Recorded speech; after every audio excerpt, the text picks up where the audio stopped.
Ada yang kenal dengan Three Gorges Dam atau Bendungan Three Gorges di Tiongkok, bendungan terbesar di dunia di Provinsi Hubei yang menghidupi 200 juta manusia, baik untuk pengairan irigasi juga untuk listrik tenaga air. Sebuah bendungan yang mengelola sungai Yangtze, sungai terderas airnya dan sungai yang membelah daratan Tiongkok dari pegunungan Himalaya ke sisi laut Natuna Utara. Bendungan ini berukuran raksasa dengan tinggi mencapai 100 meter dan panjang sampai 2 kilometer yang membentuk danau seluas 1000 km persegi. Sebuah wilayah buatan manusia yang sangat besar, hampir 1,5 kali luasnya Singapura atau seluas 20% lahan sawit di tanah negara yang dibagi-bagi oleh pejabat negara untuk para oligarki sawit. Hydropower plant merupakan pembangkit listrik terbesar itu, semua didirikan sejak tahun 1990-an, di mana bendungan tersebut adalah juga merupakan pusat pengendali banjir kelolaan Sungai Yangtze. Lalu sekarang Amerika dan Taiwan sedang membuat skenario perang baru. Apa itu skenarionya? Skenario yang kalau Tiongkok macam-macam dengan Taiwan,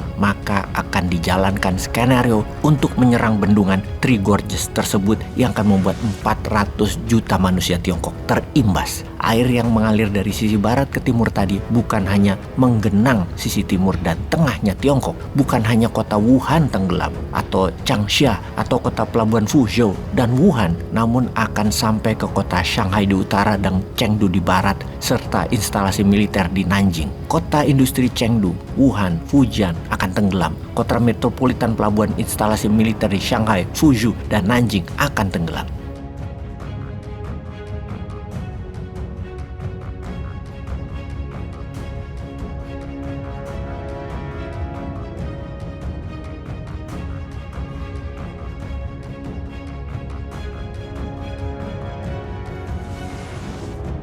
Kira-kira kalau Taiwan dan Amerika menyerang Three Gorges Dam, apakah Tiongkok tidak membalas? Kemungkinan besar, satu hulu ledak nuklir akan meluncur ke Taiwan meluluh lantakkan Taiwan.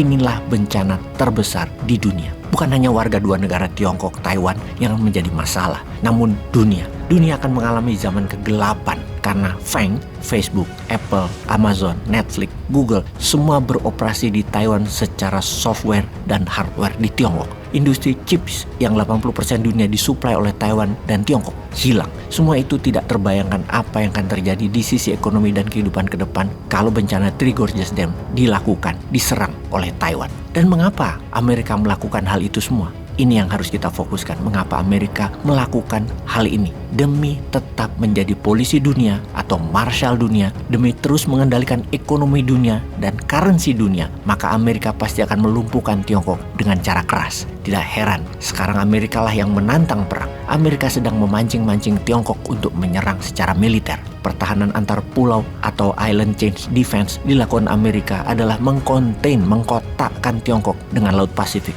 Artinya seluruh armada dagang dari Shanghai, Fuzhou, Hong Kong harus melewati barikade pertahanan Amerika. Tiongkok tidak suka hal itu. Yang jadi pertanyaan adalah siapa nanti yang akan menyerang duluan? Sama seperti yang Amerika lakukan, yaitu meminjam tangan NATO. Mereka ekspansi meluas terus sampai ke perbatasan Rusia yang Rusia sudah peringati NATO berkali-kali. Jangan maju ke Ukraina. Ternyata pelawak Yahudi Zelensky dimenangkan oleh Amerika untuk jadi pemimpin boneka di Ukraina untuk mengajukan Ukraina jadi member NATO. Ya dihajarlah Ukraina oleh Rusia. Jadi kesannya Rusia duluan menyerang, padahal itu diprovokasi oleh NATO. Ujung-ujungnya diprovokasi Amerika. Demikian juga pertahanan antar pulaunya Amerika dari Mageshima, Jepang sampai Filipina adalah mengkonten Tiongkok yang pertahanannya Amerika sekarang maju ke Taiwan. Ini bisa membuat Tiongkok menyerang Taiwan duluan. Inilah yang ditunggu oleh Amerika untuk menyerang pakai rudal balistik antar benua berjarak 1.500 km dari titik pangkalan rudal di Chain Island Defense-nya Amerika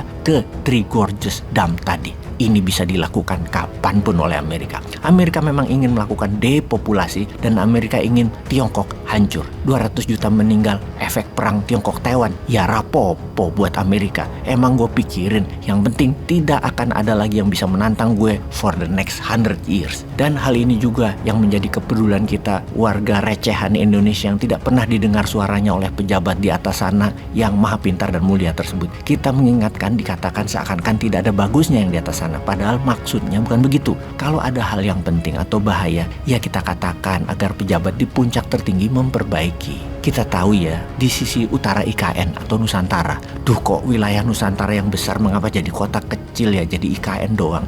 Yowes, semua sudah diputuskan oleh pejabat tertinggi. Kita bisa apa? Oke, kita lanjut. Sisi utara IKN, dari sisi pertahanan ya kacamatanya melihatnya, adalah wilayah kosong instalasi militer. Wilayah yang kosong instalasi militer dalam hal defense system. Membangun pusat pemerintahan terpenting adalah membangun pertahanannya lebih dulu. Kalau ke Jakarta ya, Jakarta kalau ada serangan dari sisi utara, misalnya Singapura yang menyerang, bisa diintersep oleh Pekanbaru, Palembang, Lampung, dan Halim. Dari sisi timur, Makassar, Surabaya siap memblok. Dari sisi selatan misalnya Australia menyerang, Jogja, Madiun siap. IKN dari sisi utara, Sarawak Malaysia, Brunei, atau kapal induk Amerika di sisi Laut Natuna yang jaraknya ke IKN berjarak 800-an kilometer, atau dari Sarawak IKN itu jaraknya 600 kilometer. Pertahanannya pakai apa? Sekali serangan rata tanah itu IKN, gak ada yang intercept. Ya jangan begitulah membangun ibu kota. Dunia sekarang kan sedang tidak baik-baik aja loh.